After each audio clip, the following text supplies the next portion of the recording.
Huge issues around food in Durban after the violence there 2 weeks ago. Then the problems with the computer system run by Transnet. It was hacked.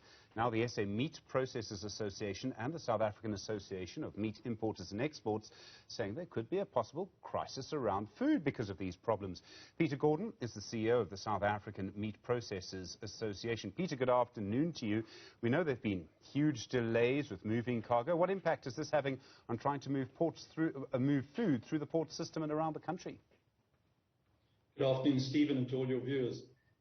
Yes, certainly the problems that we've had have exacerbated the bottlenecking in the Port of Durban, and certainly the problems that Transnet experienced with their neighbour system being hacked, as you've already spoken about, really made a bad situation worse. And we've called it the perfect storm because you've now got a scenario where there's a backlog and bottleneck of containers in the port. The port infrastructure, or the infrastructure that supports the port, which is the cold storage facilities needed to be able to move containers from the port for their clearing process. 4 of those major cold storage facilities were significantly looted and damaged during the unrest, one of which was in fact destroyed completely.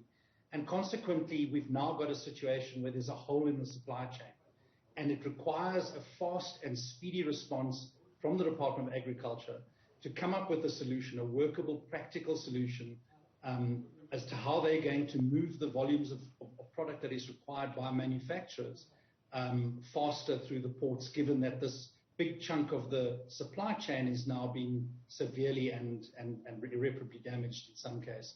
I mean, one of the problems must be around cold storage. There simply isn't going to be enough of it. How long do we have to act before there's actually going to be shortages of some goods? There's already a shortage. We've already got some of our members who've run out of raw material. Bear in mind that these four cold storages were already stocking a lot of raw material, which would typically be trickled into those manufacturing operations. That's all been destroyed because of the fact that the refrigeration was off. Some of the facilities have been damaged with fire, and as I say, one completely destroyed. So there's approximately 40,000 pallets worth of product that is having to be destroyed. And that chunk of available stock is now out of the system, and it now needs to be urgently replenished.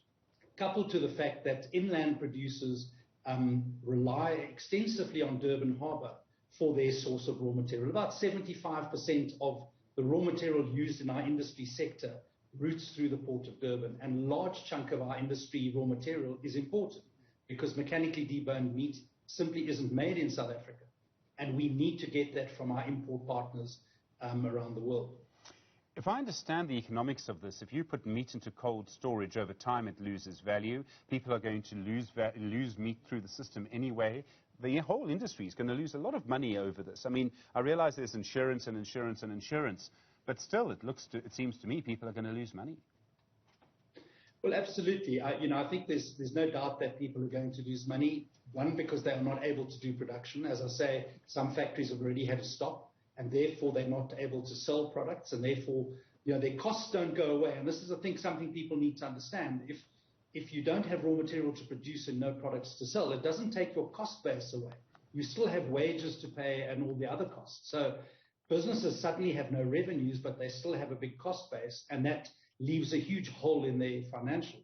So there's a massive impact, and it's just critically important that whatever ways are necessary, we need to now speed up the pipeline of raw material to those manufacturers so they can produce it and supply customers. And critically, we don't want South Africans to go to the retail store and not be able to find their favorite processed meat, things like bologna, Viennas, and Russians.